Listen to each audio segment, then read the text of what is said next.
Hola. Respecto a la cuestión de si se puede hablar de reconquista en la historia de España, en la historiografía, pues vamos a realizar a continuación un análisis dialógico intencionalista, es decir, un examen riguroso de distintas perspectivas, pero en esta ocasión simplemente desde la postura a favor de que sí se puede hablar de reconquista a la hora de hablar de lo histórico en la península celtibérica en la ciencia de la historiografía. Y lo vamos a desarrollar exponiendo 7 líneas argumentales distintas. Pues bien, empecemos pues. Las 7 líneas argumentales distintas a favor de que sí se puede hablar del término reconquista a la hora de hablar de la historia de España son las siguientes. 1. Sí se puede hablar de reconquista como ideología. 2. Sí se puede hablar de reconquista por su utilidad. 3. Como restauración de la cristiandad española y clave de la historia de España. 4. Como forja de lo español. 5. Porque los andalusíes estaban al tanto de la ideología reconquistadora cristiana. 6. Como Islam radical actual. Y 7. Por su uso. ¿Se puede hablar de reconquista en la historia de España, en la historiografía sobre lo acontecido en España? Sí. Empecemos pues por la primera. Primera línea argumental a favor de que sí se puede hablar de reconquista. ¿Por qué? Como ideología. Se puede hablar de reconquista como ideología. Y esto de 3 maneras distintas. Primera, reconquista como cruzada. Segunda, reconquista como proyecto permanente pero intermitente.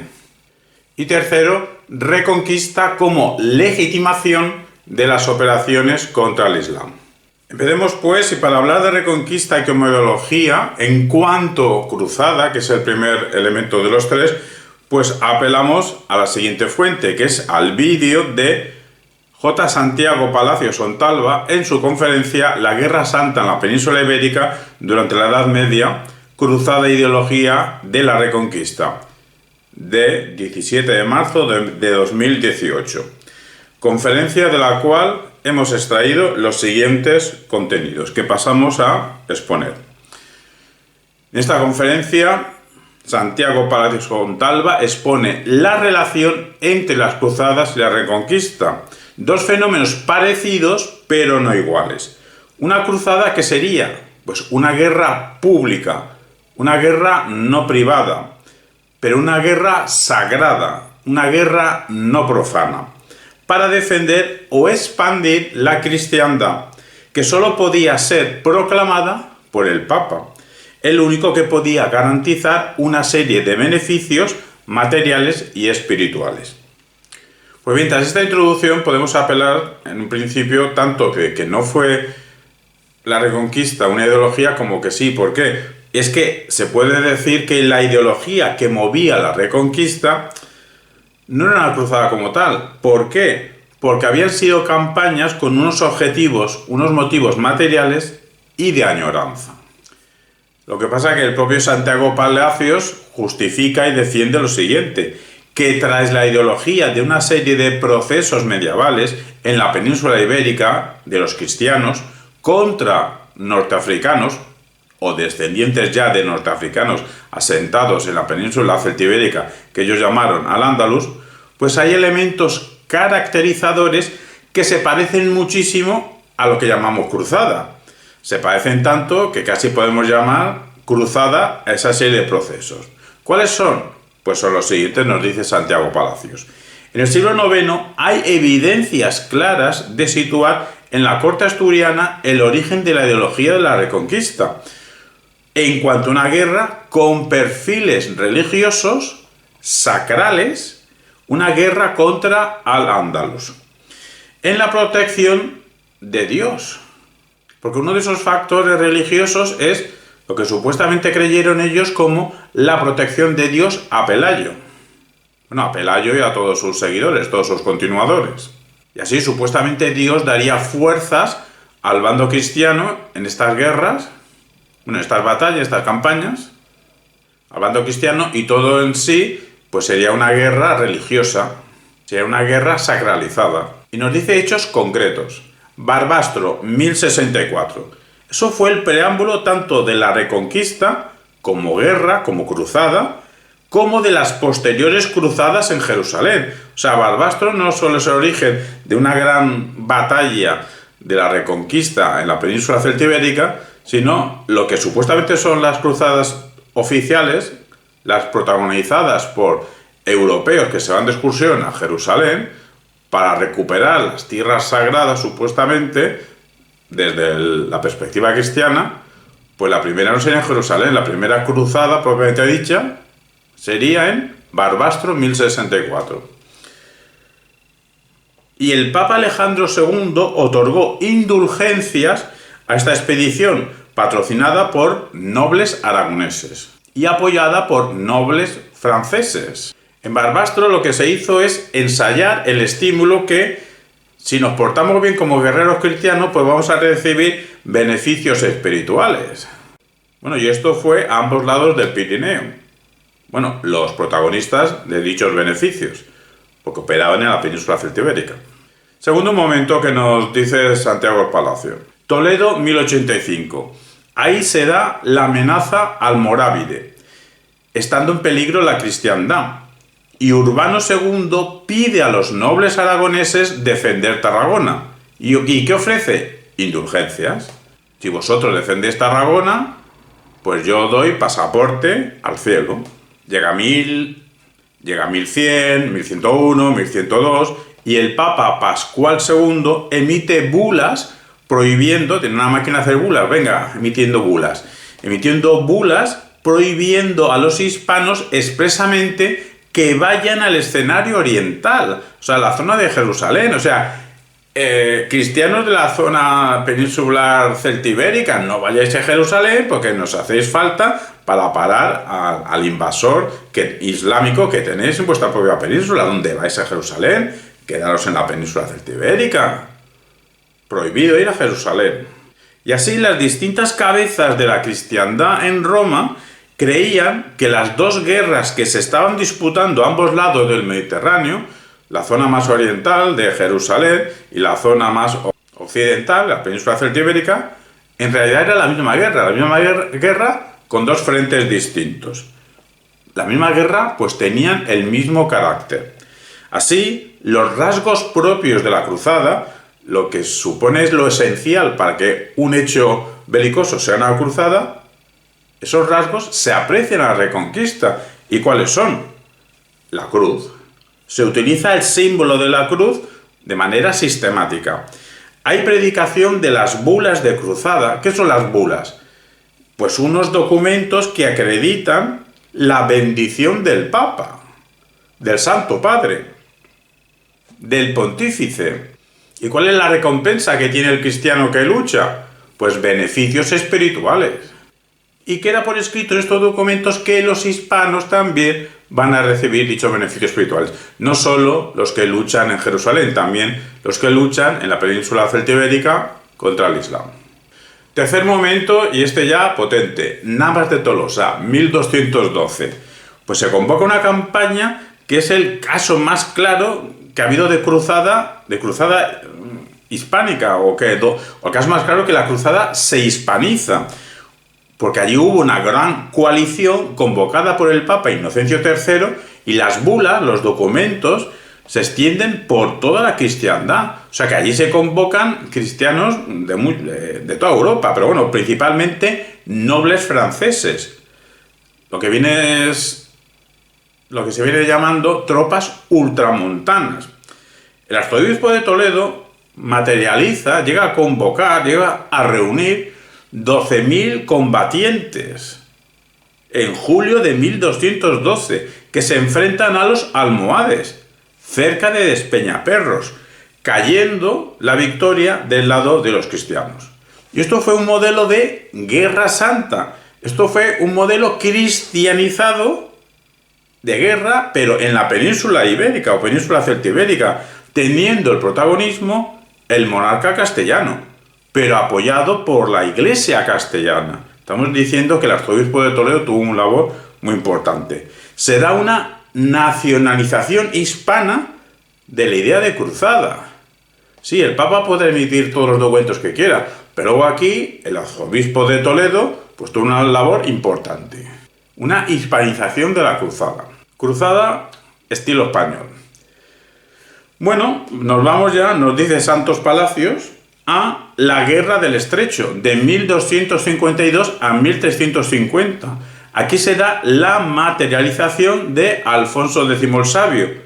¿De qué? De lo que llamaban fecho del Allende, del fecho del Allende, del hecho de más allá, del hecho más allá de la península celtibérica, hacia África, más allá. O sea, cruzar al otro lado del estrecho y continuar con la labor antiislámica.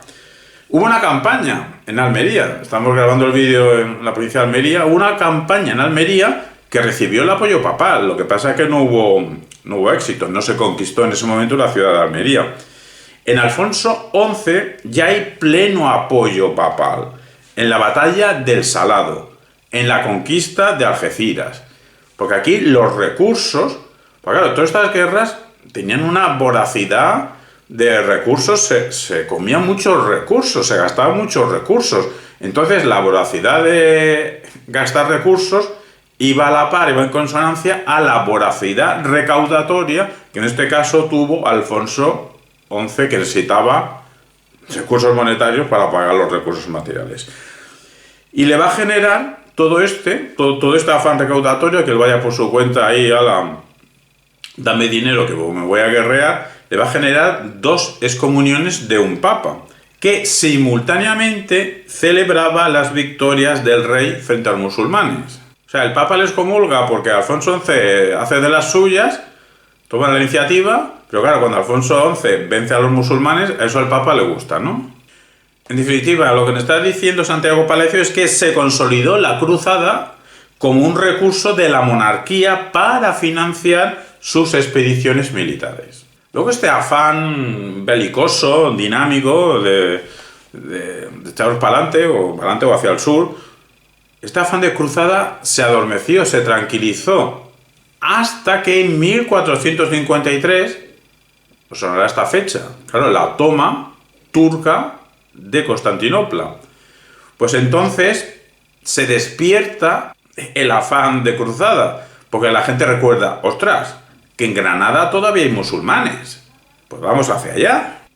Por lo que Enrique IV, a partir de 1453, recibe otra vez bulas papales, documentos de cruzada, el ok, el semáforo verde, hacer campaña militar contra los musulmanes.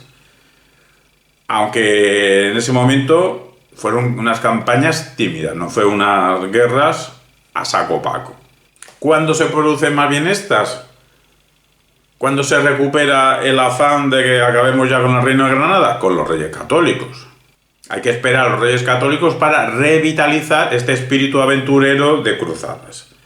Con dos célebres argumentos. Uno, la recuperación de la península ibérica con un espíritu neogoticista. Neogoticista significa vamos a renovar el espíritu de los godos que estaban antes del Islam.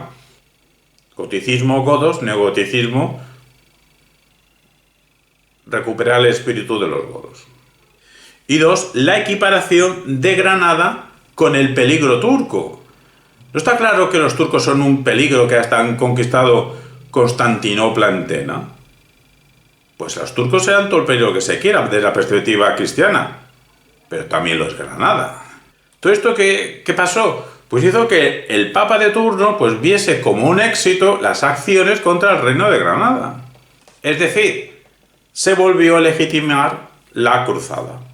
Así, a partir de 1481 se van a afanar de conseguir de los papas fuente de financiación para su guerra contra Granada, que fue una guerra cara, pues se llegan a juntar 40.000 hombres a pie, más 12.000 caballeros, o sea, jinetes, 40.000 a pie, 12.000 jinetes, y de artillería, pues ahí se junta un bloque de 200 piezas. Es decir, todo un despliegue militar que generó dudas, algunas dudas sobre el éxito, porque había que poner toda la carne al asador, había que poner mucho esfuerzo militar, y eso necesita dinero. ¿Qué generó entonces? Duras negociaciones para el control de la financiación a través de bulas que sucesivamente se van renovando, porque cada bula, cada documento tenía fecha de caducidad. Entonces hay que renovar. Total, que llega el 2 de enero de 1492, bueno, que ese día fuese por casualidad, esa fue la repercusión, en que ya Granada se rinde. Se rinde, pero se izan, ¿cuántas banderas? Se izan 2 banderas. La bandera de Santiago, pero también la bandera con la cruz del Papa. ¿Y esto qué supone? El final de la Reconquista y el final de las cruzadas en tierras hispanas. ¿Y esto qué supuso? Pues el salto a la modernidad en tierras hispanas. Y por extensión, esto no lo dice Santos Palacio, pero lo decimos nosotros, en Europa entera. La modernidad irrumpió en Europa primero en tierras hispanas y 2 o 3 siglos después en la Ilustración centroeuropea. La revolución científica del 17 en Centro Europa, la Ilustración de 18, incluso extensión del 19, es un fenómeno moderno, pero posterior a la modernidad hispana, de finales del 15 y todo el 16 y el 17. Lo que hemos hecho es testimoniar, coger y exponer contenidos de la conferencia que hemos dicho de Santos Palacio, pero también podemos utilizar como fuente, apelar a este libro conjunto de 2019, La Reconquista, Ideología y Justificación de la Guerra Santa Peninsular, coordinado por Carlos de Ayala Martínez, Isabel Cristina Ferreira Fernández y el propio J. Santiago Palacios Ontalva. Nos vamos al segundo elemento de la Reconquista y metodología, porque hemos dicho que conquista como ideología, como cruzada, ya lo hemos visto, y ahora el segundo elemento es como proyecto permanente, pero intermitente. Permanente, pero intermitente. ¿Y en quién nos basamos? En Julián Marías, que fue un pensador filosófico importante, quien justifica el término Reconquista, porque según él, tras la invasión musulmana se empezó a hablar de la España perdida. España perdida. O sea, eso quiere decir que había un concepto de España y que dicho concepto se extravía. Y dicho concepto de España perdida, ¿cuándo se recupera totalmente? El 2 de enero de 1492. ¿Qué fuente estamos empleando? Bueno, aparte del libro que estamos señalando, España inteligible, de 1985, España inteligible, razón histórica, una racionalidad histórica de las Españas, Españas en plural. Y también su vídeo, su conferencia, titulada La Reconquista, España, una nación con alma, donde nos dice lo siguiente: la recuperación de la España perdida como un proyecto permanente. Por eso se puede hablar de reconquista en la historia de España. Y es que nos aclara Julián Marías que esa España perdida que estamos diciendo, no hay que entenderlo como una España real, como algo concreto, sino como algo abstracto, algo irreal.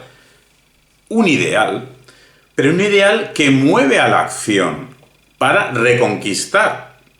No los reinos o los condados que se fueron organizando, sino la totalidad de España por diferentes facciones. Por eso dice Reconquista como un proyecto permanente, pero intermitente. Y es que dichas facciones se van incorporando, que no anexionando, se van incorporando unidades de forma progresiva.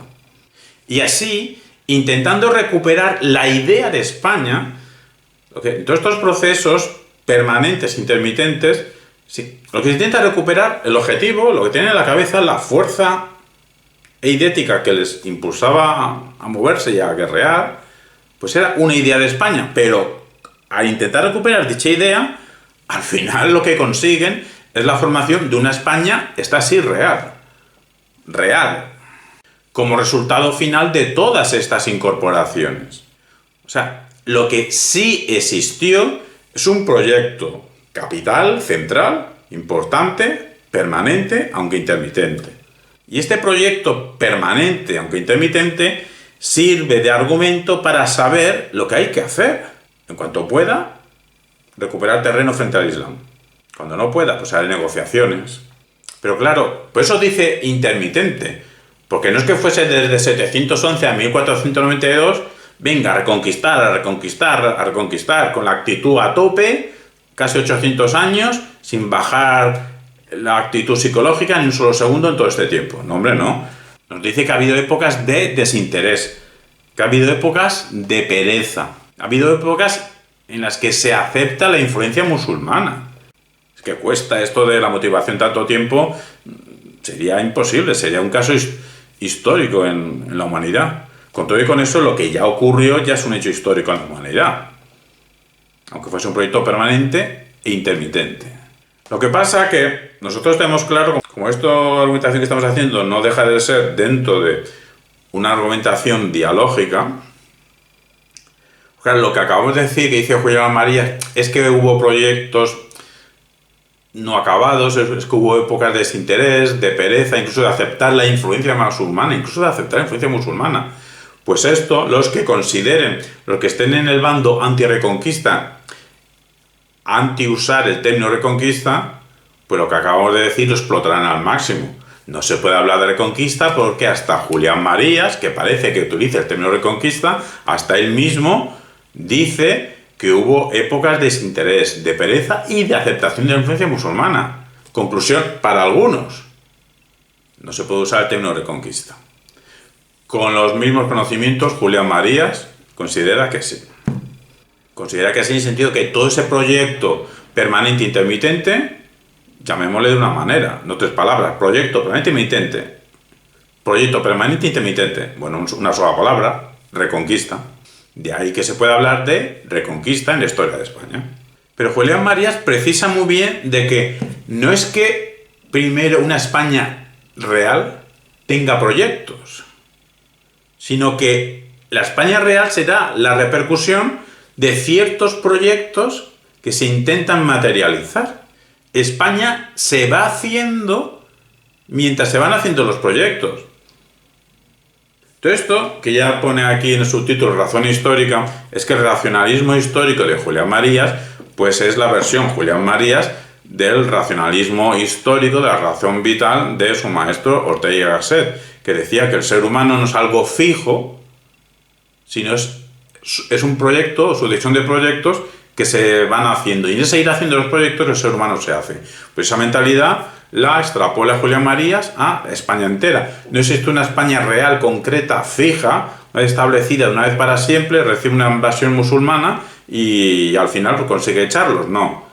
En ese movimiento de una sucesión de proyectos, en ese dinamismo se va haciendo España y al final llega a una España, esa sí ya real.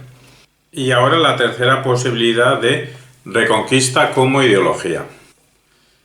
La reconquista como ideología, como legitimación de las operaciones contra el Islam. Una estrategia argumentativa que simplemente vamos a esbozar, sin desarrollar. Ya hemos visto que se puede interpretar a reconquista como una justificación religiosa de la cristiandad frente al Islam, o desde una justificación nostálgica idealista de recuperar una España perdida, no siendo ambas posturas incompatibles. Pues bien, también sin haber incompatibilidad con estas dos, puede haber una tercera posibilidad de justificación de la reconquista como ideología. Porque pueden darse otras justificaciones de tipo económico y teniendo en cuenta la expansión geográfica. Así, dotar de contenido a esta estrategia argumentativa exigiría tener en cuenta el mayor número posible de consideraciones geoestratégicas, geoeconómicas, que se dieron en las operaciones militares que acontecieron en la península celtibérica en la Edad Media. Segunda línea argumental a favor de que sí se puede hablar en la historia de España del término reconquista. Si la primera línea argumental era de que sí se podía en cuanto a ideología, pues esta segunda línea argumental que está emparentada reza lo siguiente: por su utilidad. Sí se puede utilizar el término reconquista en la historia de España por su utilidad. ¿En qué nos basamos? Bueno, nos basamos en la sección tercera del capítulo tercero de este libro de la Reconquista, el capítulo de Francisco García Cid, titulado Crítica e hipercrítica en torno al concepto de reconquista, una aproximación a la historiografía reciente, páginas 91-94, que viene a explicar por qué el término reconquista es útil para explicar a sí mismo la historia de España en la Edad Media entre el siglo VIII y el siglo XV. Pues bien, en este artículo, en este capítulo, Francisco García Cid lo que sostiene es lo siguiente: que se puede aplicar el término reconquista a la expansión territorial cristiana a expensas de la anterior expansión islámica en la península ibérica, porque este término resulta aceptable y además es que es un concepto operativo. Y a continuación pasa a explicar con 3 motivos por qué es un término aceptable y operativo. Y si demuestra que es aceptable y es operativo, pues será un término útil. Veamos pues sus motivos. Primeramente nos dice que con él, con este término reconquista, se puede conceptualizar de forma específica, concreta, pues toda esa expansión de los reinos ibéricos cristianos frente a un ámbito de civilización diferente durante los siglos medievales en la península ibérica. Segundo motivo, refleja una expansión territorial fundamentada en el uso de la fuerza. Si yo voy a usar la fuerza, puedo usarla porque sí, o puedo darme razones que me legitimen hacer dicho uso de la fuerza. Entonces necesito apelar a una ideología. Ya hemos dicho que la utilidad del término reconquista tiene que ver con que sea un término ideológico. Es decir, esta línea argumental 2 está conectada con la línea argumental 1. Lo cual tiene el riesgo que si nos desmontan la línea argumental 1, en el caso de que la expongamos, pues por efecto dominó caería la línea argumental 2. El caso es que si tengo una ideología que la puedo justificar y con dicha ideología puedo justificar la violencia, ya tengo una razón para la expansión territorial desde el cristianismo frente al islam. Además, es que este término reconquista cuenta con una ventaja indiscutible, que es su expansión en la historiografía, su incuestionable identificación en el ámbito historiográfico, pero dentro y fuera de nuestras fronteras. El término reconquista no solo se utiliza por historiadores españoles. ¿Y por qué? Pues porque el término reconquista, para estos historiadores que lo usan, es el término más ajustado para poder hablar de esta expansión territorial desde el cristianismo frente al islam en la península ibérica. Segundo motivo, por otra parte, el término reconquista se puede aplicar al argumentario justificador, y estamos diciendo que para poder hacer la violencia, si consideras que tienes razones, argumentos, esas creencias, esos contenidos, hace que te sientas justificado o que te justifiquen con posterioridad el que la guerra contra el islam. Y es que las sociedades ibéricas cristianas medievales necesitaban un argumentario justificador. Y es que es indudable que al menos desde el siglo IX, quizá antes, pero al menos desde el siglo IX se forjó una ideología que combinó elementos precedentes del concepto de guerra justa con otros elementos de guerra santa. El concepto de guerra justa era anterior, luego vino el de guerra santa. Y tienen elementos cada uno y una intersección.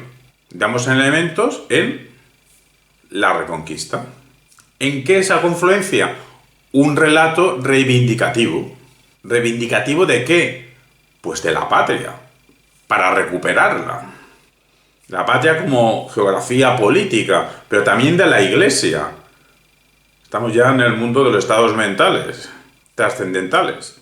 Es que tanto la patria como la Iglesia había sido arrebatada por unos agresores que, desde la perspectiva cristiana, la retenían, tanto la patria como todo ese orden religioso, retenían ambos elementos y de forma injustificada. Bueno, justificada sí, con los contenidos propios del Islam, pero se retenía injustamente. Y señala Francisco García Fiz respecto de la operatividad del término Reconquista, porque no basta solo que sea aceptable, que la hayan aceptado historiadores españoles y no españoles, sino tendrá que ser operativo. Si no es aceptable y a la vez operativo, no puede ser útil. ¿Y es operativo? Pues claro que es operativo, porque con un solo término se hace referencia a un proceso clave en la Edad Media peninsular ibérica, que tuvo una incidencia en la conformación de sociedades frontera, sociedades de frontera. Así pues, para García Fiz, para los historiadores, el término Reconquista es útil por cuanto les permite identificar fácilmente y de manera indiscutible a unas dinámicas históricas específicas bien concretas y diferenciadas claramente de otros procesos de expansión políticamente distintos. Es decir, Reconquista es útil. Es útil porque es operativo, es aceptable, es aceptado y es un término ajustado. Ajustado a lo que pasó, nos es fácil de usar y se refiere a unos procesos concretos, diferente a otros procesos. Bueno, lo que pasa es que no es un término perfecto. Así, García Fiz nos pone sobre aviso de que quien utilice el término Reconquista, pues si quiere, pues podrá incluir comillas o cursiva o marcarlo de alguna manera para hacer ver que tiene un sentido especial, Reconquista, que cuidado con este término. Más que nada para prevenirnos de trampas, para prevenirnos de imprecisiones. Pero claro, desde la mentalidad antiuso del término Reconquista, ahora se nos puede decir, el propio García Fiz reconoce que el término Reconquista puede, quizá con un mal uso, pero puede estar asociado a trampas. No nos dice García Fiz. Lo que nos dice es que el término Reconquista, a pesar de que sea un término diverso, a pesar de que sea un término problemático, es una herramienta útil. Así que Francisco García Fiz concluye y dice literalmente que Reconquista es uno de los constructos más operativos de cuantos han animado en el solar peninsular la confrontación entre cristianos y musulmanes. Más que el término restauración. ¿Dónde va a parar? Tercera línea argumental de que sí se puede hablar en la historia de España, en la historiografía sobre España, de Reconquista. En esta tercera línea argumental nos vamos a basar en la siguiente idea. La Reconquista como restauración de la cristiandad española y clave de la historia de España. Restauración de la cristiandad y clave de la historia de España. ¿En qué nos vamos a basar principalmente? Pues en Claudio Sánchez Albornoz, de 1893 a 1984, y su monumental y maravillosa obra España, un enigma histórico. Y concretamente nos vamos a basar en el capítulo de Martín F. Ríos Saloma, La Reconquista desde el exilio, en torno a la obra de Claudio Sánchez Albornoz. Presente en esta obra la Reconquista, ideología y justificación de la Guerra Santa Peninsular. Martín F. Ríos Saloma. A partir de ahora mismo, pues vamos a exponer, difundir su texto, en la medida que nos aporta argumentación de que sí se puede hablar de Reconquista en la historia de España. Basándonos en Claudio Sánchez Albornoz, quien llamaba Reconquista a los largos siglos que median entre la batalla de Covadonga y la rendición de Granada. Gran aventura, llama Claudio Sánchez Albornoz a la Reconquista, gran aventura, sin la cual nuestra historia moderna sería inexplicable, pues, afirmó, nuestro talante nacional, gracias al cual conquistamos América. Pero es más, aquí está la clave, es que para Claudio Sánchez Albornoz, la Reconquista fue la clave de nuestra historia. No solo de lo que pasó en la península celtibérica, sino de nuestra expansión, nuestro hacer España más allá de la península celtibérica. principalmente en América, pero también en África y también en Asia. Es decir, la clave explicativa de la historia medieval española, de la clave de la historia moderna también de España, y una gran aventura cuyas consecuencias se proyectan con nitidez en aspectos de la vida hispana, peninsular y americana. ¿Y todo esto dónde lo explicó Sánchez Albornoz? Pues en los cuadernos de historia de España y en su monumental ensayo España, un enigma histórico. Yo no sé ahora mismo si también será un enigma la fecha de publicación, por lo que tenemos entendido, por lo que hemos leído y por lo que está en la bibliografía de Ríos Saloma, pues esta obra, España, un enigma histórico, es de 1956. Pero en la cartulina, en la solapa que recubre los dos volúmenes, pues en su explicación nos pone que esta obra fue publicada por primera vez en 1957. Bueno, lo dejaremos que en torno a 1956 es esta obra, España, un enigma histórico. Algo más digerible es su obra El drama de la formación de España y los españoles, de 1973, entre otras obras, y artículos interesantes como Veleidades islamizantes en Andalucía, Reconquista de la Reconquista, donde criticaba con dureza la manipulación histórica con fines políticos. Lo que nos dice Ríos Saloma es que Sánchez Albornoz, don Claudio, no se refería al proceso desencadenado en Covadonga como una reconquista del reino visigodo, sino como una restauración. ¿De qué? Si hemos dicho que lo visigodo no. De lo cristiano, de la cristiandad española. Se suele hablar que había un pique intelectual entre Claudio Sánchez Albornoz y Américo Castro. La verdad es que nos dice Ríos Saloma que entre Sánchez Albornoz y Américo Castro, pues en realidad había una amistad, fueron amigos, intercambiaban cartas. Y es que en su momento fueron compañeros del Centro de Estudios Históricos, esa institución privilegiada en torno a Ramón Menéndez Pidal en 1910 y una institución desmantelada por el franquismo en 1939. Pues bien, en la correspondencia entre ellos se aprecia que don Claudio le dice a don Américo que no se atreve a imaginar que los españoles nacen después de 711, pues hay unas constantes históricas que vienen de muy lejos. La actitud y gesto español pueden rastrearse, sí, en la Edad Moderna, también en la Edad Media, pero también en la Edad Romana, o sea, en la España romana. Explícitamente le dice Sánchez Albornoz a Castro, Américo Castro, no sé cómo va a poder explicar la épica castellana y la novela como fruto de la simbiosis.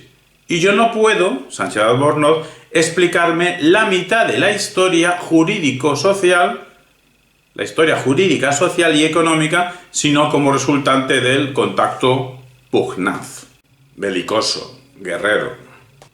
España, un enigma histórico, fue la respuesta sesuda y meditada del historiador Américo Castro a las tesis de su amigo filólogo Américo Castro. Y Sánchez Albornoz era tajante. Literalmente decía lo siguiente: considero a la Reconquista clave de la historia de España. Así, a través de Ríos Saloma, podemos decir que la Reconquista era una empresa multisecular, sin parangón, según Sánchez Albornoz, en la historia europea, en el que el pueblo español hubo de emplear toda su energía humana para sobrevivir en medio de terribles tempestades históricas. Ninguna nación del viejo mundo ha realizado durante un tiempo tan dilatado, durante un plazo de tiempo tan largo, una empresa tan decisiva para forjar su propia vida libre. Aunque ahora hemos dicho, porque estamos repitiendo las palabras de Sánchez Albornoz, bien sea directamente, bien sea a través de Ríos Saloma, pues hemos dicho forjar, hemos dicho forja, pero Eso no quiere decir que incluyamos a Claudio Sánchez Albornoz en la cuarta línea argumental, que esa sí que tiene que ver con la Reconquista como forja, con la línea argumental 4. ¿Por qué? Pues porque para Sánchez Albornoz los españoles ya existían antes de 711. Y es que Sánchez Albornoz parte del siguiente modelo. Existía España, se pierde España, se recupera España. Tampoco estaría exactamente Sánchez Albornoz en la línea argumental 1 de la ideología, la Reconquista y como ideología. Más bien podría incluirse a Sánchez Albornoz en la línea argumental 2 de la utilidad, la Reconquista como utilidad.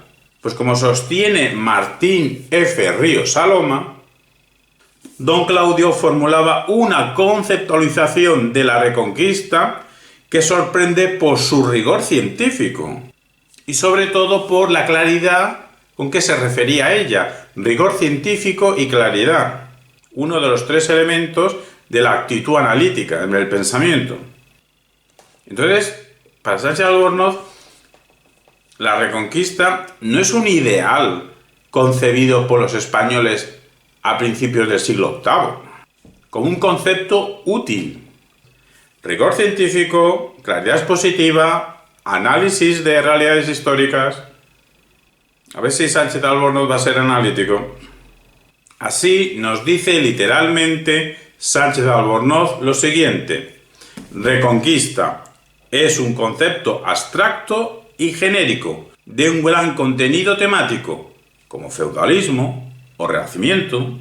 Lo empleamos los historiadores españoles y no españoles para designar la multisecular guerra entre islamitas y cristianos, que duró más de 7 siglos. No siempre fueron idénticos los fines de los cristianos españoles en su lucha contra los musulmanes. Cerramos la cita a Sánchez Albornoz. Nos dice Ríos Saloma que en 1964, en El Islam de España y el Occidente, expuso don Claudio que, debido a la invasión islámica, la historia española sufrió una contorsión brutal. Explica Sánchez Albornoz que, reducido el inicio de la Reconquista a una sublevación de indómitos montañeses norteños, que tenía por objeto no recuperar el reino visigodo, sino la restauración cristiana, la restauración cristiana se convertiría a lo largo de los siglos en una necesidad conflictiva, belicosa, guerrera, de lucha por la propia libertad, para llevar una vida libre, pero no libertad individual, libertad nacional frente a un enemigo poderoso y fanático en una guerra bárbara y cruel, que sí que conoció breves pausas y algunas treguas negociadas. Por eso, desde el bando de no se puede utilizar el término Reconquista en la historia de España porque no hubo 8 siglos de guerra, hubo treguas, hubo pactos, hubo negociaciones, y negociar, pactar, parar la guerra, eso es incompatible con utilizar el término Reconquista como si esto hubiese durado casi 8 siglos. Bueno, pues a pesar de esas treguas, de esas negociaciones, como eso fue algo puntual, algo intermitente, como ya dijimos con Julián Marías, sí se puede hablar de Reconquista en la historia de España, según Claudio Sánchez Albornoz. Y a juicio de Ríos Saloma, es posible constatar que varias de sus interpretaciones mantienen plena vigencia en el siglo XXI, de las interpretaciones de Claudio Sánchez Albornoz, de la palabra Reconquista, y de todo lo que le engloba, como el aserto según el cual Pelayo no pudo pretender restaurar el reino visigodo, que fueron los astures y no los visigodos quienes se rebelaron contra el dominio islámico, los astures y no los visigodos, que ese movimiento supo elaborar con el paso del tiempo un movimiento ideológico al que llamamos neogoticismo. Sí, pero esa ideología neogoticista fue con el paso del tiempo, no en el arranque de esos montañeses astures norteños. Asimismo, que el objetivo de Pelayo nunca fue recuperar el solar nacional de toda la península celtibérica, sino recuperar, restaurar la libertad del pueblo cristiano. También es interesante, de Sánchez de Albornoz se puede recuperar hoy, eso de que la resignificación de Santiago fue tardía. Eso de darle un sentido especial al apóstol Santiago, utilizado luego como un papel ideológico contra el Islam, esa resignificación de Santiago fue tardía. No fue desde 722. Sánchez Albornoz fue consciente de que el término reconquista era un concepto historiográfico, para ser utilizado por historiadores, no por políticos. Es más, los políticos no tienen por qué utilizarlo, porque van a manipular el término reconquista, como se quejaba Sánchez Albornoz en los años 80 del siglo XX, y siguiendo su línea nos podríamos quejar ahora en 2024, 2020, y espero que no haya que quejarse más adelante, señal de que se estaría utilizando políticamente y mal usado.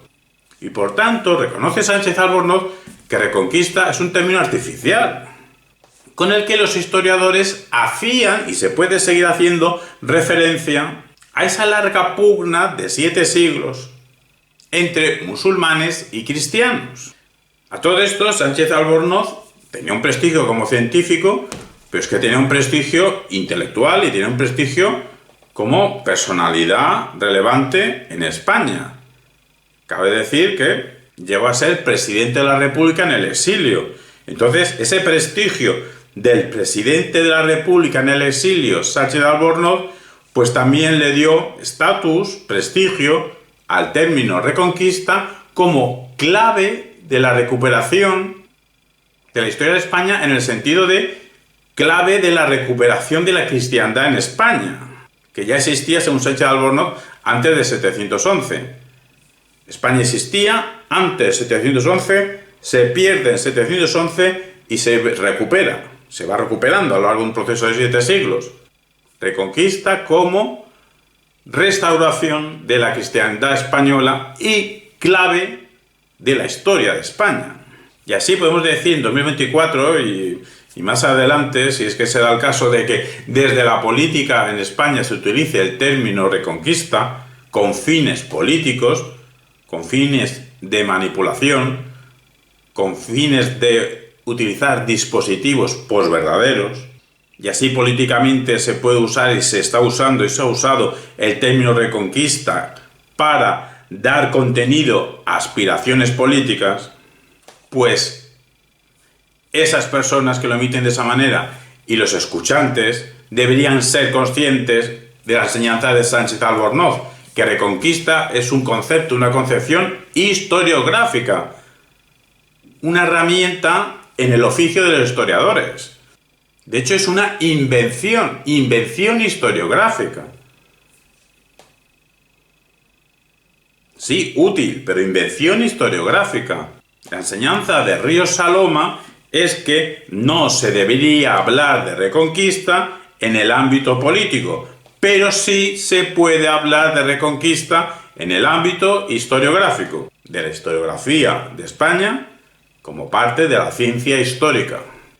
Y dicho lo cual, animamos a la lectura de la obra España, un enigma histórico, de Claudio Sánchez Albornoz. Línea argumental cuarta de que sí se puede hablar de reconquista en la historia de España, en la historiografía de España. Y sí se puede hablar de reconquista como forja de lo español. Y esto lo vamos a ver en las coordenadas del materialismo filosófico, ya desde su cabeza pensante inicial, Gustavo Bueno Martínez, en 2 obras ya clásicas, España frente a Europa, de 1999, y España no es un mito, de 2005. Ambas obras son pluriargumentaciones, son análisis dialógicos, en verdad potentes y muy rigurosos. seguido por la cabeza de sus seguidores como Pedro Insua con su 1492 España y sus fantasmas de 2018, también Cuando España echó a andar de Pedro Insua de 2023, y por Iván Vélez y su Reconquista, la construcción de España de 2022. Estos autores en líneas generales ponen entre comillas el término Reconquista, pues presenta dificultades, pero sostienen que lo que acabó siendo España se fue constituyendo en las operaciones militares contra el Islam. Empecemos pues a expandir lo que estos autores dicen en sus libros, empezando por Gustavo Bueno Martínez en España frente a Europa. Libro que actualmente estamos grabando en marzo de 2024, pues hace 25 años de este libro, de este clásico. Pues desde su perspectiva histórico-filosófica, de filosofía materialista, de la historia, en este caso, defiende la tesis central de la consustancialidad del proceso de constitución de España, como entidad característica de la historia universal y el proceso de su conformación como imperio universal. Esto lo encontramos en la página 270, a partir de ahora siempre nos referimos a la edición de 2019. Y en la página 280 menciona la Reconquista en el sentido de que no tiene por qué interpretarse como una réplica puntual de la Guerra Santa musulmana. Y es que el papel del Islam había consistido aquí en servir no tanto de estímulo inicial desencadenante, cuando también de estímulo permanente. Es decir, Hispania se codetermina frente al Andalus. Hispania se codetermina frente al Andalus. Esta es la tesis principal de Gustavo Bueno y de esta línea argumental de si se puede utilizar el término reconquista como forja de lo español. Así, el giro imperialista que hubo de dar poco después de su constitución, el núcleo rebelde inicial se transformó con el tiempo en un imperio infinito. Página 281. Gustavo Bueno entiende esta réplica cristiana al Islam como un fenómeno de incompatibilidad entre moros y cristianos, más allá de eventual posibilidad de coexistencia y cooperación. Sí, es que si nos ponemos en la mentalidad de los que dicen no se puede utilizar el término reconquista porque hubieron tiempos de coexistencia más o menos pacífica, incluso más que coexistencia hasta de cooperación, Gustavo Bueno Martínez a eso dice sí, pero no hubo integración. A lo más se puede hablar de algunas mezclas de materiales y una relativa tolerancia mutua. Gustavo Bueno siempre ha dicho que el término tolerancia no tiene por qué ser positivo, porque tolerar a alguien simplemente significa que soportas a alguien. Bueno no tiene reparos en utilizar la expresión reconquista peninsular. Así, por ejemplo, en la página 319, para decir que esta fue terminada prácticamente por Fernando III en el siglo XIII. Aunque en 320 pone reconquista entre comillas dobles, cuando dice que esta, la reconquista, no planteó a los teólogos españoles de la Edad Media mayores dificultades doctrinales. Cambiamos de tercio libresco ya, cuando Gustavo Bueno Martínez en España no es un mito de 2005, sostiene que la futura España comenzó su unidad conformada por Roma y con una entidad romana en proceso que irá consolidándose hasta que casi todos los ciudadanos de la península llegaron a ser ciudadanos romanos. Los visigodos no destruyeron esa unidad tan alabada por Isidoro, pero sí destruyeron su identidad romana. Su identidad será ahora cristiana. Solamente la unidad y la identidad de la España visigótica podrán constituir la materia imprescindible sobre la cual se conformará España, cuando su unidad y su identidad reciban una definición propia.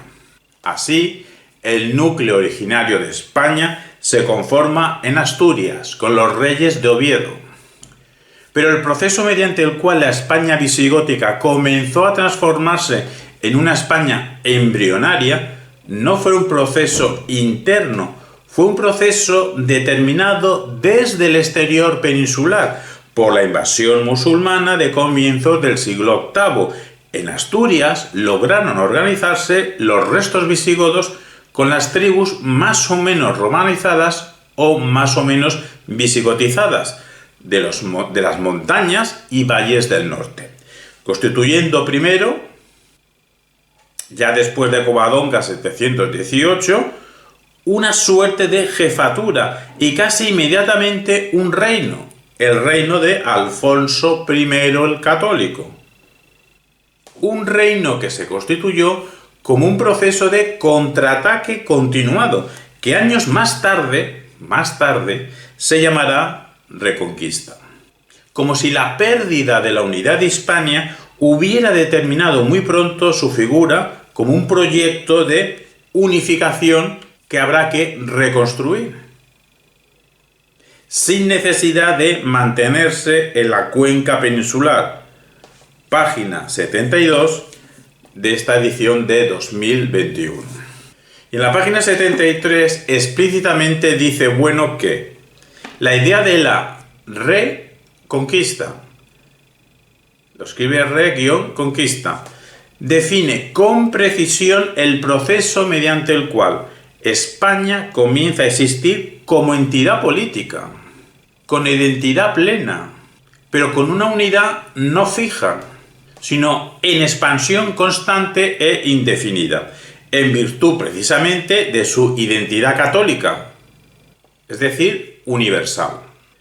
Apreciamos pues cómo Gustavo Bueno Martínez utiliza sin reparos el vocablo re-conquista como forja de lo español, desde un impulso expansionista en el siglo VIII, desde Oviedo, hasta la renovación de dicho impulso expansionista en el siglo XVI, en lo que será la primera globalización.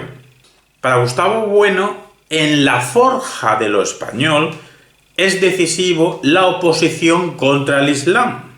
Así, en las páginas 406-407 de este tomo cuarto de las obras completas de Gustavo Bueno, en su intervención de 1998, España, concluye Bueno que en la constitución del nuevo reino cristiano y como consecuencia del enfrentamiento con el Islam, podemos ver la prefiguración de una nueva sociedad política que ya no es romana ni visigoda, sino que puede ser ya identificada con la misma España embrionaria, un imperio metodológico que irá dotando de planes y programas necesarios para conducir a un imperio universal.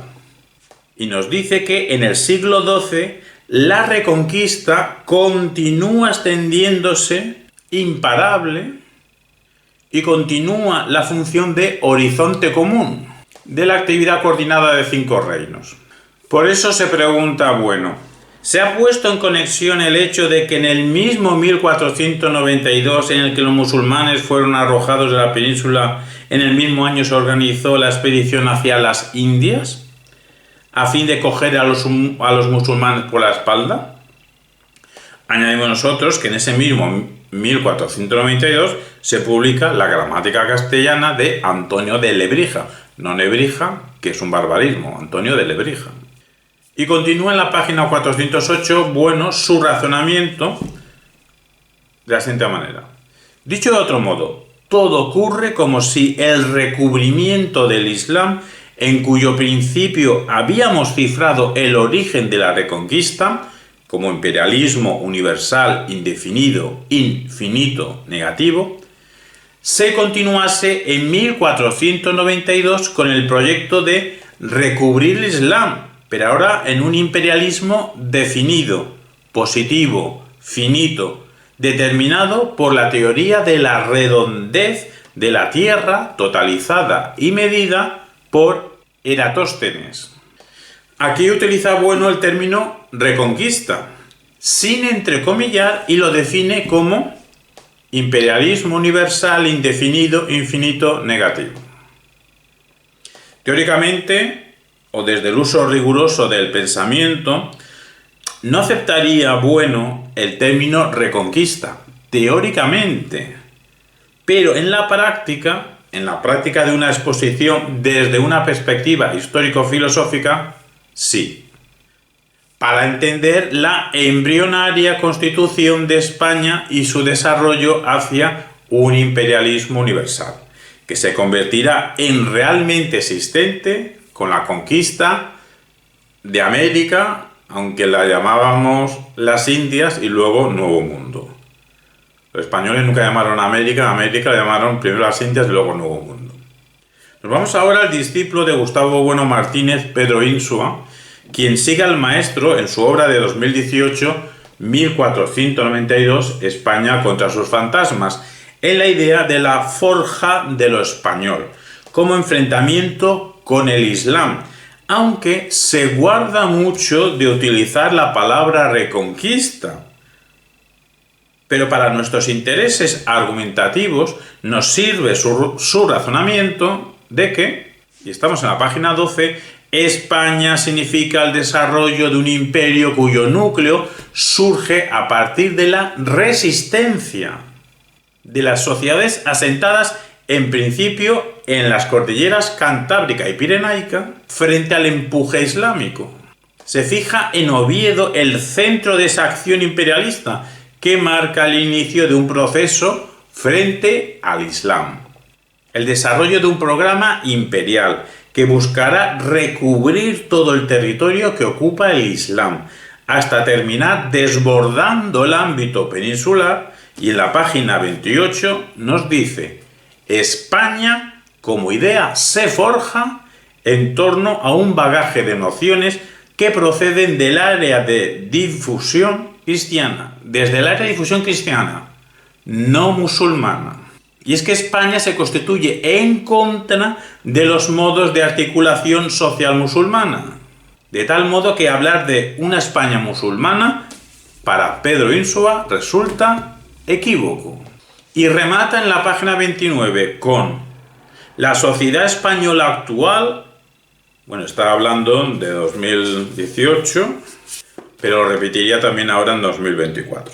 La sociedad española actual del siglo XXI procede de la sociedad que se origina en las montañas de las cordilleras Cantábrica y Pirenaica y que tiene en el 722, en Covadonga, su hito o punto de inflexión. Y no la de la que surge, o sea, la España actual del siglo XXI no procede de la que surge en 711, a partir de Guadalete, y que se extingue en 1492 en Granada. De esa España no procedemos, dice Pedro Insua. Y en la página 33 lo deja bien claro. España surge precisamente sobreponiéndose al Islam andalusí.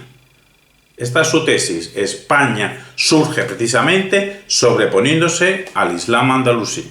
Ya en el epílogo, en las páginas 233-34, Insua reconoce que hoy en día, o sea, siglo XXI, al menos en los que celebran el 2 de enero como fiesta local en Granada, consideran la toma de Granada como el cierre peninsular del proceso reconquistador.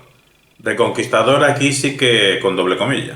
Y luego en su otra obra, tiene más evidentemente, Cuando España echó a andar, de 2023, a partir del líder carismático de Pelayo, como caudillo libertador, y asimismo pensando contra tanto el providencialismo de la España eterna, esto podría ser contra Claudio Sánchez Albornoz, como el negacionismo de la existencia de España.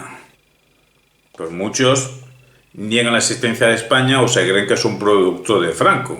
Pues bien, piensa contra esos dos errores y en la página 47 defiende que España como nación tiene un origen y ese origen tiene lugar en el contexto de lo que la historiografía ha recogido bajo el controvertido nombre de Reconquista. Reconquista, término controvertido, sí, pero tiene que ver con cierto contexto a partir del cual se va constituyendo España, frente al Islam. Es decir, para Pedro Insua se podría hablar de Reconquista como nombre del contexto de origen de España. ¿Qué sería Reconquista? El nombre del contexto del origen de España. Y Pedro Insua se pregunta en la página 49, ¿qué hay de real, es decir, histórico, en la palabra reconquista, en la noción reconquista, que no se pueda reducir a pura justificación ideológica? Pues se responde en la página 49 que de lo que no cabe duda es de que existe una realidad actual, siglo XXI, y es la de que España es un país, y es un país social y culturalmente cristiano, no musulmán. Tenemos que decir, al menos de momento. Y que esto tiene que ver con un proceso. Bueno, pues ese proceso podemos llamarle Reconquista, que se inició como respuesta a la conquista islámica de la península ibérica en el 711.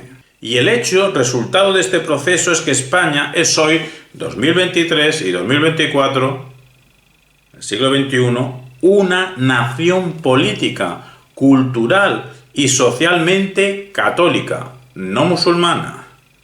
Y son mitos católicos los que han conformado, es decir, teniendo en cuenta, diríamos, forjado esta nación en todos sus aspectos. Bueno, todos diríamos la mayoría de sus aspectos, no todos. Y lo han hecho en confrontación secular con el Islam. Y continúa en la página 50. La Reconquista, históricamente hablando, sin ningún sentido ideológico, surge como respuesta bajo el liderazgo de Pelayo frente al avance de la conquista islámica. Es decir, se limita a ciertos hechos, intentar no ponerle encima ideología de Pelayo como un libertador nacional de la ya existente nación española, sino simplemente pues que hubo un avance islámico y hubo una reacción en las montañas cantábricas y pirenaicas. Y todo este proceso terminará consolidando un Estado bajo la idea de una restitución. Reconquista como restitución. Tanto desde el punto civil, y que se intenta restituir el orden godo anterior, como eclesiástico, y que se intenta restituir una iglesia no colaboracionista con el Islam. Para Pedro Insua, este es el núcleo real a partir del cual se va a desarrollar con la ampliación de su radio de acción eso que todavía seguimos llamando España en el siglo XXI, al menos en 2024. Insiste Insua en la página 51 que la Reconquista no es un proceso de liberación nacional, es el periodo del proceso de una formación nacional, del origen de España como nación envolvente. Y de 245 a 247 se pregunta Insua si la Reconquista fue una cruzada o un frente cruzado. Ya vimos que una manera de entender la palabra Reconquista es como cruzada, como guerra santa.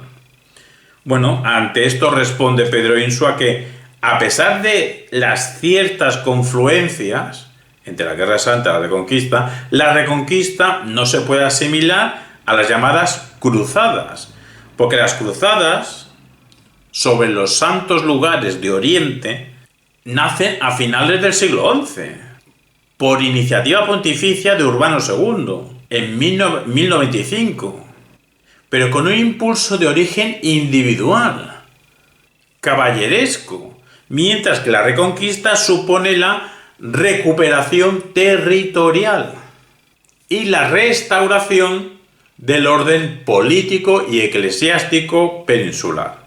Lo civil tiene que ver con el orden godo, el orden político godo, y lo eclesiástico con una iglesia no colaboracionista con el Islam. Y esta restauración sería una respuesta por iniciativa regia de los reyes, y ya desde el siglo VIII, como reacción a ¿qué? A la conquista árabe, tras el desmoronamiento del reino visigodo cristiano. Precisa Insua que las cruzadas tienen la forma de una anábasis, de ida y vuelta, mientras que la Reconquista se trata de lo que Gustavo Bueno llamó un ortograma.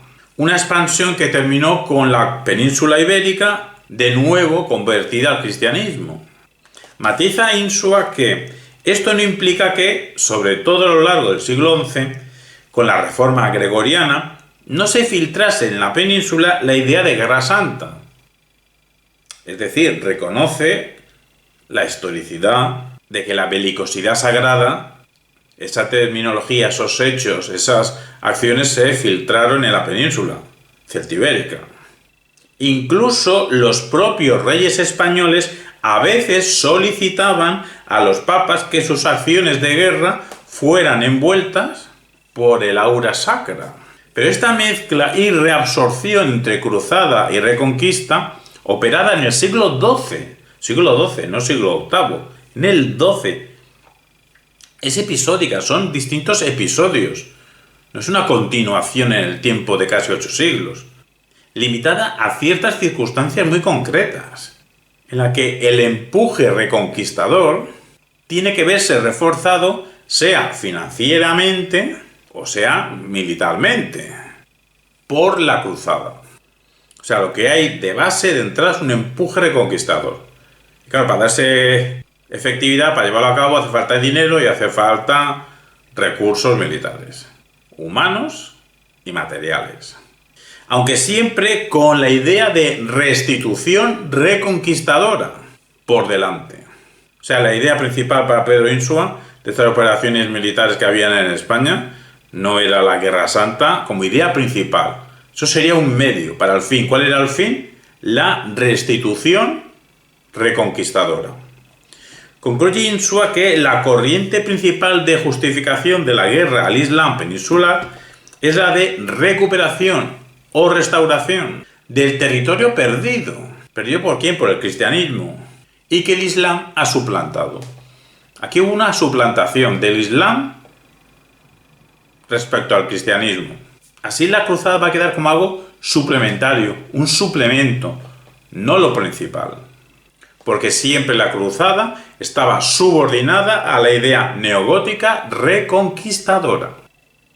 Trasladándonos al ámbito de la literatura castellana, Pedro Insua nos cita a don Juan Manuel, quien hacia 1330 distingue bien entre 1.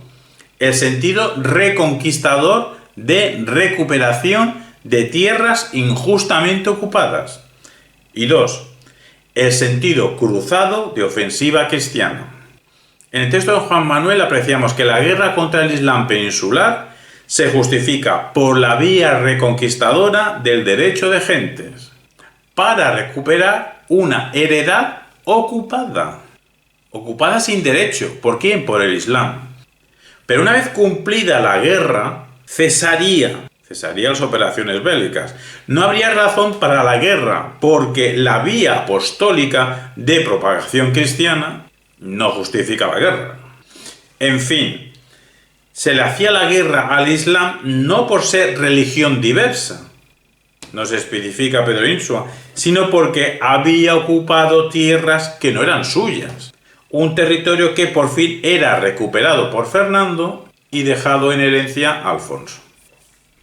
Y nos vamos ya a la referencia a Iván Vélez Cipriano y su libro Reconquista, la construcción de España.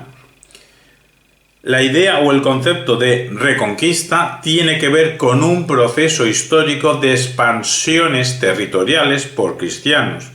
Y es un término que desde la academia, actualmente siglo XXI, se pretende cancelar. Nos dice Iván Vélez que es un término aceptado en español desde hace 300 años.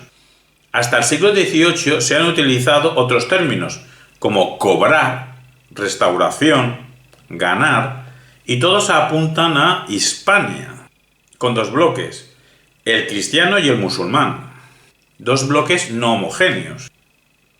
El verbo cobrar sería de finales del siglo XI, restauración, ese término lo vemos ya en las crónicas de Alfonso III, donde se sientan las bases de un neogoticismo. España estaba gobernada por una sola ley goda y todo esto serviría de fuente de justificación. Nos comenta Iván Vélez que en todo este proceso histórico de expansión cristiana frente al Islam no se recupera el reino godo, pero con la palabra reconquista, según Vélez, podemos apelar a los sucesos históricos cuyas consecuencias fue la construcción de la España medieval. Para Iván Vélez, el término reconquista lo enmarca en la construcción de España, por lo que en el siglo XXI tiene una funcionalidad política. ¿Funcionalidad política ante quién? Pues ante los que quieren destruir España. Si el término reconquista tuvo una funcionalidad en la construcción de España, quien quiera destruir España, ante esos habrá que utilizar el término reconquista, según Iván Vélez. De defensa de la unidad nacional española frente a los que no quieren hablar de España. Los que no quieren hablar de España tampoco quieren hablar de reconquista, según Iván Vélez. ¿Y quiénes serían estos? Pues los de izquierdas y los identitarismos. Aquí habría que decirle a Iván Vélez que sus entendederas no dan para concebir otras posibilidades de rechazo al término reconquista. Se puede rechazar el término reconquista siendo de izquierdas o no siendo de izquierdas, siendo identitario o no siendo identitario. Y es que no podemos obviar la condición de compromiso político de Iván Vélez Cipriano con Vox. Tampoco podemos pasar por alto sus declaraciones en Madrid el 22 de diciembre de 2023 en el diálogo titulado y subido como vídeo ¿Por qué no quieren hablar de reconquista?, en el Centro Riojano de Madrid, en el sentido de su tesis de la historia, y se refiere a la historia como ciencia, bueno, como ciencia no, como disciplina, la ciencia como disciplina, es decir, con H mayúscula, su tesis sería la historia como disciplina es un cuento, la historia es un cuento. Incluso llega a reírse de la cientificidad de la disciplina de la historia. Ahí, en esa sesión, en el público estuvo muy acertada Atilana Guerrero, cuando le recuerda que no podemos obviar los fenómenos históricos.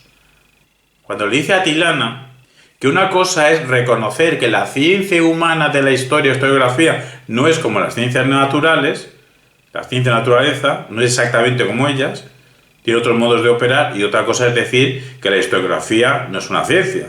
Son dos cosas distintas. 1. Le damos armas a los separatistas, porque así pueden negar la historicidad de ciertos hechos históricos, que en realidad no lo serían, porque en función de qué vamos a apelar que son históricos, en función de la historia como disciplina, pero si no es una ciencia. Es decir, los separatistas podrían negar los hechos históricos o afirmar que los hechos históricos son cuentos, como dice Iván Vélez. Y 2, de esta manera se cae en el posmodernismo. Claro, Iván Vélez no le gustará reconocerse dentro de la etiqueta posmodernista. Pero eso tiene que ver con su dimensión psicológica. Cae en el posmodernismo, Iván Vélez. Ante esto, Vélez se reafirma todavía más ante su declaración de no cientificidad de la disciplina de la historia. Insiste en la extrema subjetividad de la historia. No ya reconoce la obviedad de cierta subjetividad en los historiadores, sino dice extrema subjetividad de la historia. Se ríe y se queda tan a gusto. Claro, según él, sobre lo histórico solo se puede hacer filosofía. Bueno, filosofía como sistema filosófico, es decir, filosofía desde la Escuela de Filosofía de Oviedo, es la única filosofía que se puede hacer para Iván Vélez con rigor. Pues que le aproveche. Porque entonces se le podría decir, Iván Vélez, tienes razón, escribir sobre lo histórico es un cuento en extremo subjetivista. Entonces tu libro sobre la Reconquista también es un cuento en extremo subjetivista. Con tu pan te lo comas. No me interesa. ¿Cómo me va a interesar el libro de una persona que dice que la disciplina de la historia es un cuento? Entonces, ¿qué me has escrito ahí? Cuando quiera leer prosa literaria, pues ya me buscaré a mí lo que crea que me interese. Atilana Guerrero acierta al contestarle a Iván Vélez que hay que reivindicar la verdad histórica. Porque en cierto sentido, dice Atilana, en cierto sentido, quizás no en el sentido de la ciencia de la naturaleza, pero en cierto sentido, la historia como disciplina, la historiografía, sí es una ciencia.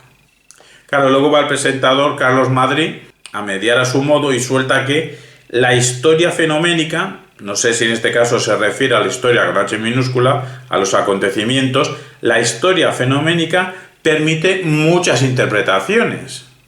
Todo esto de muchas interpretaciones es muy peligroso porque estamos en el paso anterior de que todas las interpretaciones valen lo mismo. Bueno, dice que los fenómenos históricos permiten muchas interpretaciones y creemos que quiere decir que no te puedes quedar solo con los hechos, solo en los hechos. Pero claro, nosotros apelamos a él mismo, porque como diría el propio Carlos Madrid, no todas las filosofías de la historia son igual de potentes. Carlos Madrid, podrás hacer muchas interpretaciones, pero según tú mismo, no todas las interpretaciones, no todas las filosofías de la historia son igual de potentes.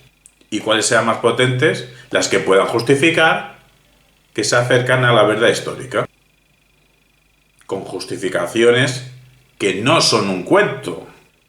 Señor Vélez, hay muchos que niegan o negamos el término reconquista.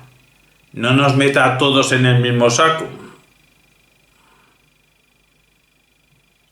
¿Qué es usted, el nuevo hombre del saco? Que va metiendo a gente en los sacos que usted va etiquetando. Todos los que no utilizan el término reconquista, solo hay dos saquitos. O son de izquierdas, o son identitarios, o son identitarios de izquierdas. Lo cual es imposible, porque los identitarios quieren privilegios, entonces no son de izquierdas. Vélez acusa a los catalanistas de que falsificaran de ciertos documentos la parte que no les interesa. Qué gracia, ¿no? Les acusa a los catalanistas de que de ciertos documentos falsificaran, o sea, en contra de la verdad histórica, falsificaran la parte de esos documentos que no les interesa. Entonces sí tiene validez la verdad histórica, señor Vélez. ¿En qué quedamos? La reacción de Vélez sería ponerse sarcástico y decir que habrá que ponerse la bata blanca de científico. Si te pones así, habrá que ponerse la bata blanca de científico. ¿Qué bata blanca? Ni qué postureo. El señor Vélez niega su condición de posmoderno, pero tener la tiene, la condición de posmoderno. Iván Vélez diría, vale, pongo cuento con todas las comillas que queráis. Me desdigo en la intensidad. La historia es un cuento, pero ¿cuántas comillas quieres que ponga? ¿200.000? Pues 200.000 comillas. ¿Está ya contento? Eso diría Iván Vélez. Pues ante eso nosotros le diríamos, señor Vélez, si no tiene rigor para dar una conferencia, ¿para qué se mete? En fin, la línea argumental de que sí se puede hablar del término reconquista para hablar de los hechos históricos de la historia de España en la historiografía de España, se puede tomar como reconquista en el sentido de forja de lo español, y todo esto vendría de la cabeza pensante del materialismo filosófico como sistema filosófico, Gustavo Bueno Martínez, que tiene unas prolongaciones en Pedro Insua y también Iván Vélez. Prolongaciones que tienen intersecciones entre ellos dos, Iván Vélez y Pedro Insua, y evidentemente con Gustavo Bueno, pero son intersecciones. No se ocupan los conjuntos en su totalidad. Hay zonas de Iván Vélez que no coinciden, que no existen en Pedro Insua y que no están en Gustavo Bueno, pero yo creo que la idea se entiende de que utilizar el término reconquista como forja de lo español contra el Islam en la península ibérica es una manera de hablar de reconquista en la historia de España. Línea argumental 5 de si se puede hablar del término reconquista a la hora de hablar de la historia de España en la disciplina de historiografía española. Dice así la siguiente línea argumental. Los andalusíes estaban al tanto de la ideología de reconquista cristiana.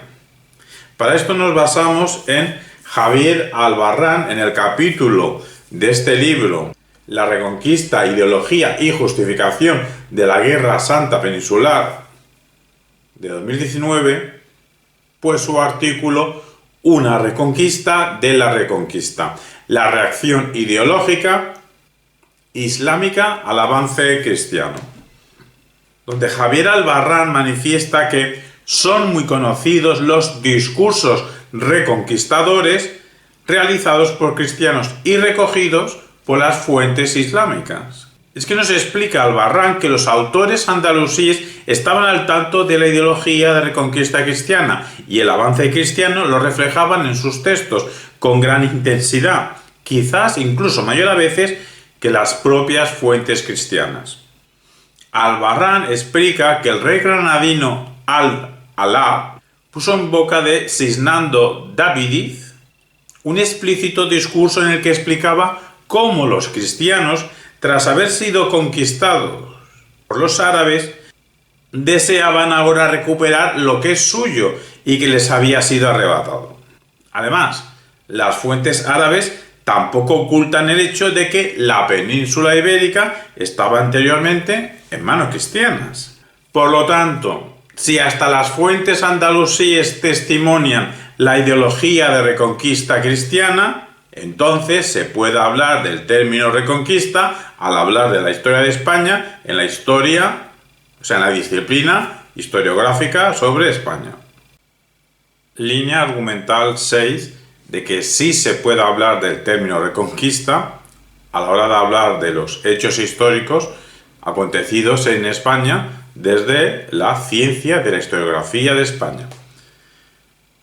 Pues bien, esta línea argumental tiene el eje en el Islam radical actual, de que sí se puede hablar de reconquista desde su punto de vista, desde el punto de vista del Islam radical actual. De un Islam radical actual reivindicativo de una reconquista de Al-Ándalus por parte de la civilización musulmana, pues estuvieron, ellos consideran, y es un hecho histórico, en la península celtibérica en torno a 8 siglos.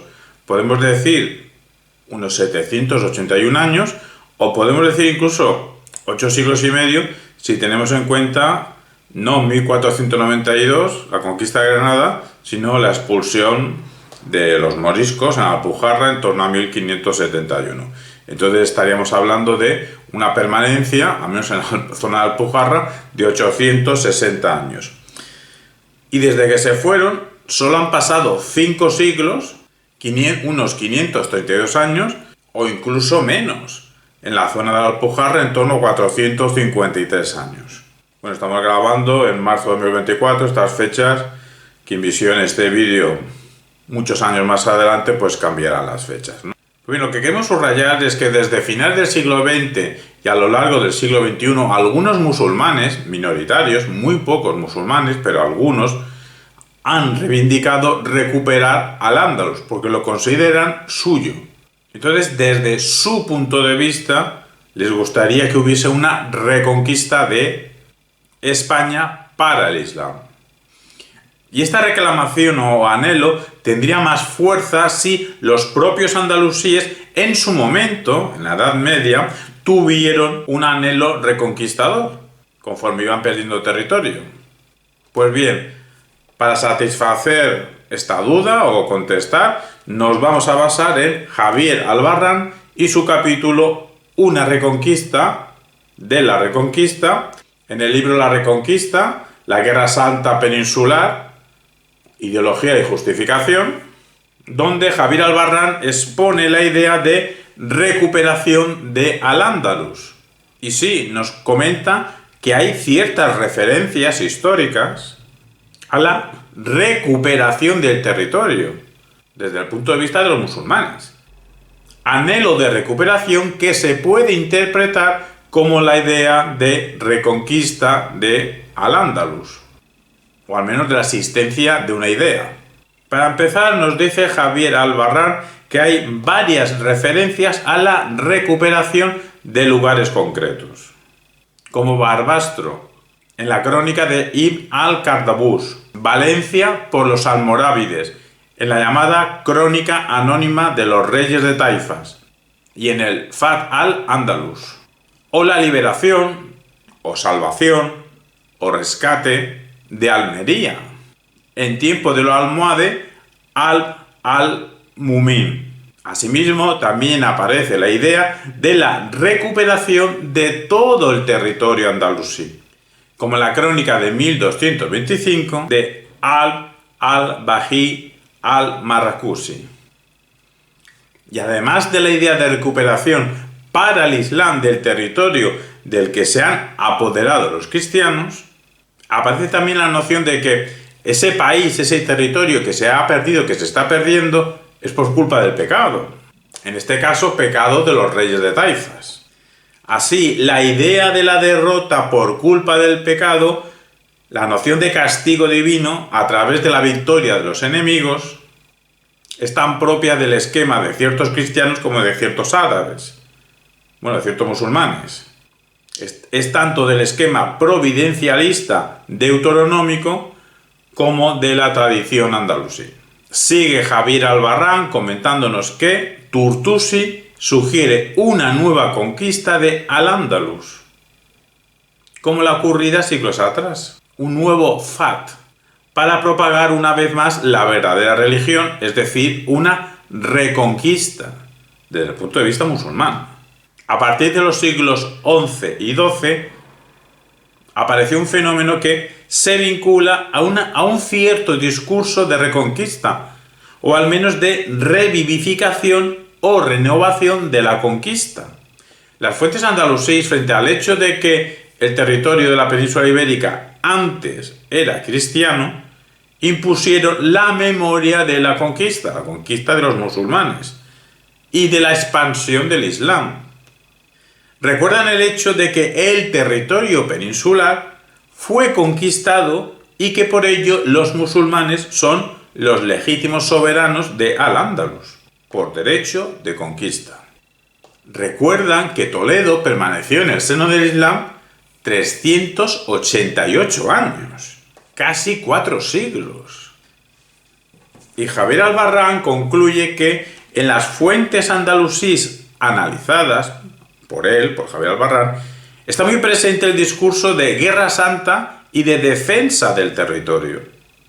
Y también aparece, aunque sea en menor medida, una terminología de recuperación del territorio.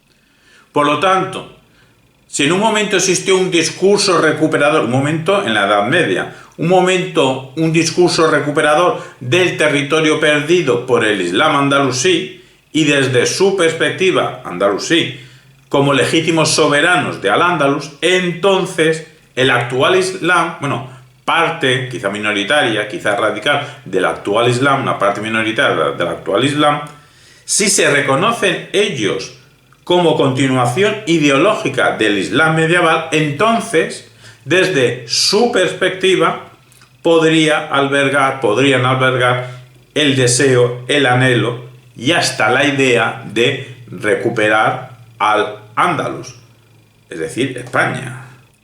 Por lo que sí tiene sentido, al menos para ellos, para esa minoría del Islam radical que se sienten herederos, conectados con el Islam medieval que estuvo en la península celtibérica, para ellos tendría sentido hablar de reconquista a la hora de hablar de historia de España, enlazándolo con la actualidad. O sea, una perspectiva que conectaría el Islam, cierto Islam actual, con la España andalusí. En teoría y en la práctica acaba aquí la línea argumental 6 de que sí se puede hablar de reconquista a la hora de hablar de lo histórico celtibérico en la ciencia de la historiografía de España desde la perspectiva de un Islam radical si se conectan en sus mentes con la España andalusí. Pues un argumento análogo, no idéntico, se podría hacer trasladándolo a América en el sentido de que nosotros también podríamos, ciertas personas españolas, incluso americanas, podrían reivindicar el uso del término reconquista en un sentido análogo a lo que acabo de decir, pero enfocado en América. ¿A qué me refiero? Pues que desde una orientación en cierta medida análoga a esto del Islam radical podríamos trasladar a América, pues estamos acostumbrados a pensar en España como la mayoría territorial de la península celtibérica. Lamentablemente, Portugal no sigue el mismo viaje celtibérico, estuvimos 60 años juntos, hace tiempo que ya no, quién sabe en un futuro. Tenemos el caso de Andorra en el norte y el caso de Gibraltar en el sur. Entonces estamos acostumbrados a pensar en España como una parte importante de la península celtibérica. Pero es que durante más de 3 siglos, España no solo fue eso, parte del territorio en Asia y prácticamente gran parte de América, buena parte de América.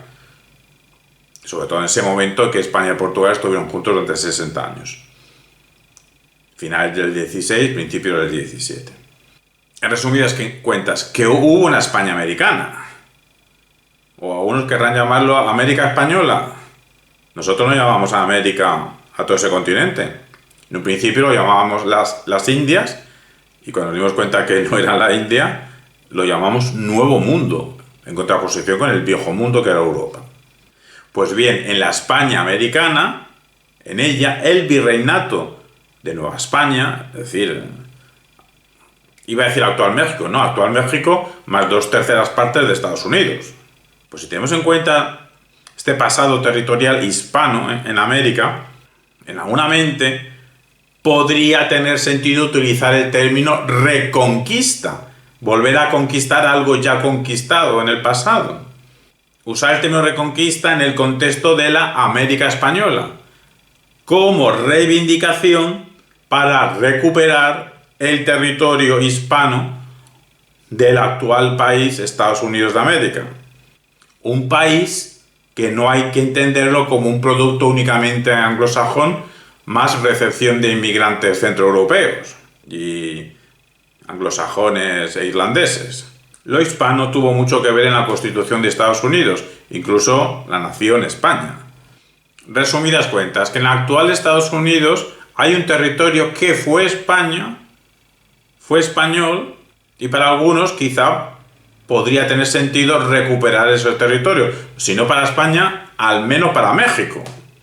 Porque el actual presidente de México, estoy hablando de 2024, bien que le pida a los españoles y al rey de España que pidamos perdón por el genocidio que supuestamente se hizo en el actual México, que entonces no había ningún México, pero al presidente de Estados Unidos no le pide que pidan perdón por nada.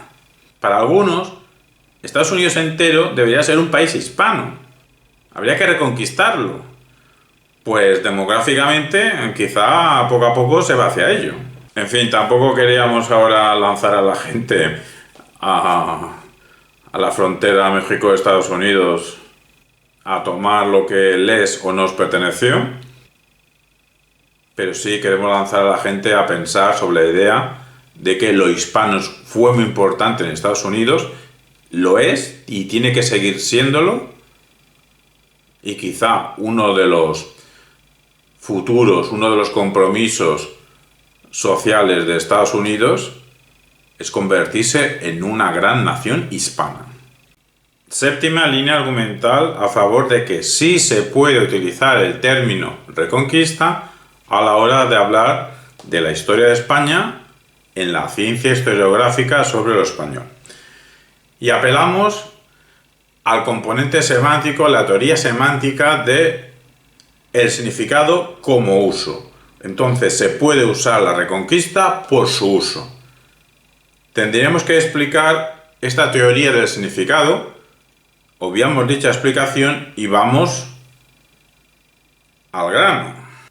Si la teoría del significado como uso, las expresiones lingüísticas significan en función de cómo son usadas, de cómo están siendo usadas, de cómo se usan, si la teoría del significado como uso es la más correcta entre todas las teorías semánticas, porque si no lo es, apaga y vámonos, si la teoría del significado como uso es la más correcta entre todas las teorías semánticas, entonces, como entre un grupo considerable, aunque no unánime, pero un grupo considerable de historiadores, ellos usan el término reconquista en un contexto historiográfico, repetimos, en un contexto historiográfico, no nos referimos a un contexto político, en un contexto historiográfico, entonces sí se puede emplear el término reconquista en la ciencia de la historia para hablar de lo histórico en España. Y para extendernos un poco más, o dar un marco, pues utilizaremos la exposición de Manuel García Carpintero en 1996, Las palabras, las ideas y las cosas, cuando explica las investigaciones filosóficas de Wittgenstein, publicado póstumamente en torno a 1953.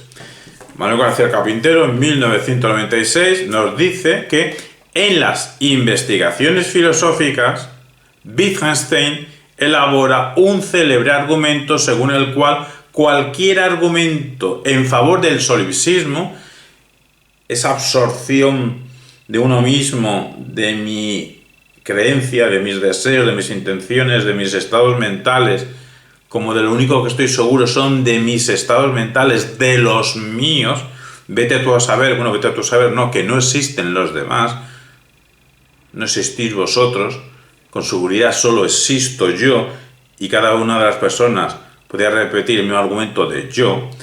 El solipsismo es meterte tan dentro de ti que no hay nada afuera, o el fenomenismo, que es cierto, es correcto o significa, dependamos de la verdad o hablamos de las expresiones lingüísticas, fenomenismo es subrayar que solamente ese aspecto de las apariencias que captan nuestro cerebro, nuestra mente, internamente, solo de eso podemos estar seguros.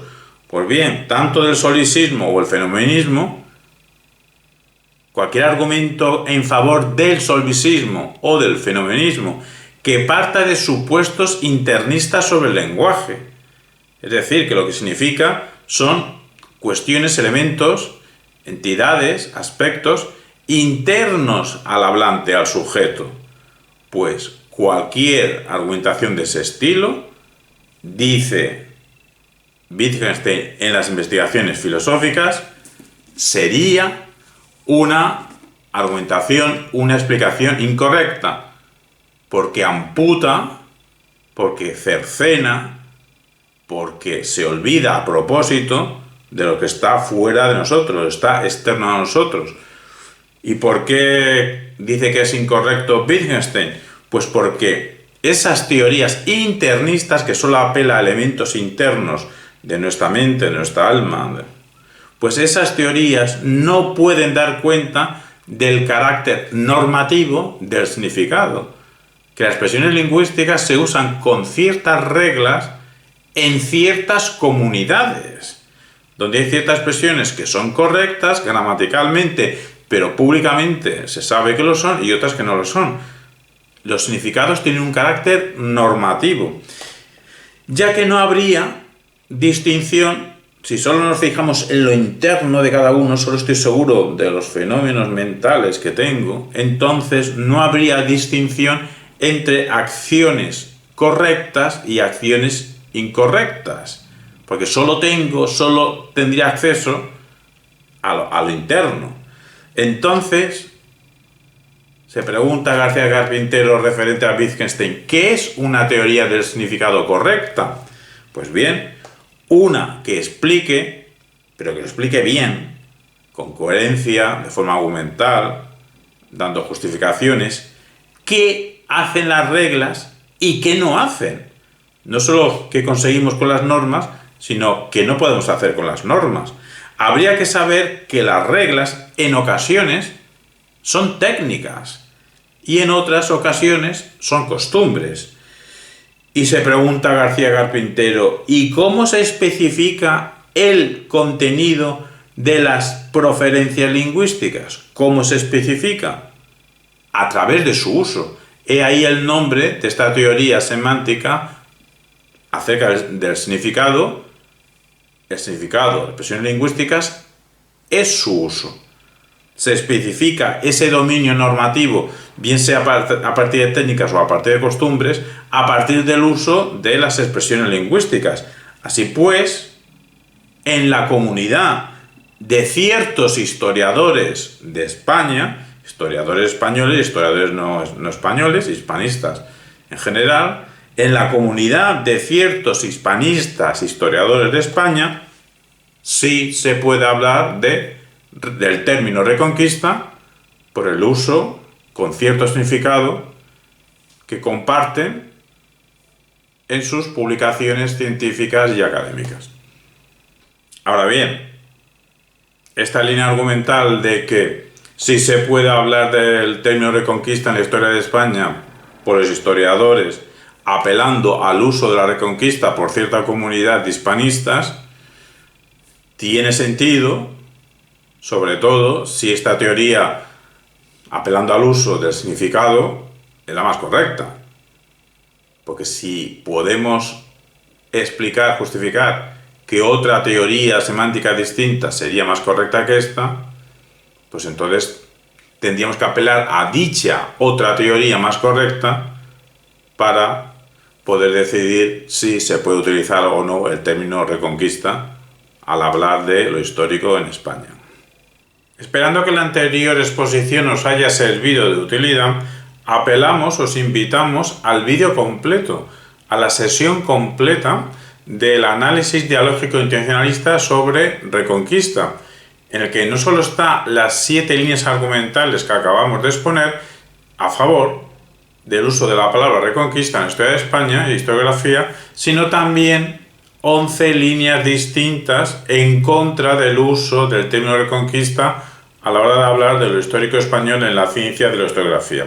Además, con una introducción más amplia sobre el tratamiento que ha tenido el término Reconquista en algunos libros de historia de España en el siglo XX y una indicación de cuáles han sido nuestras fuentes. ¿Dónde podéis encontrar dicho vídeo de más de 5 horas? Pues en la red de análisis dialógico, un canal de YouTube llamado, como acabamos de denominar, Red de Análisis Dialógico.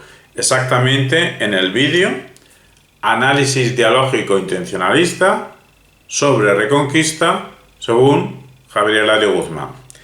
Asimismo, en la misma sección de Historia de España, en dicha Red de Análisis Dialógico, pues también os invito a visionar las exposiciones de mis compañeros en esta aventura de análisis dialógico, Andrei Parrilla Prokopiev y Luis Joaquín García Méndez. Un abrazo y espero vuestros comentarios y vuestras sugerencias.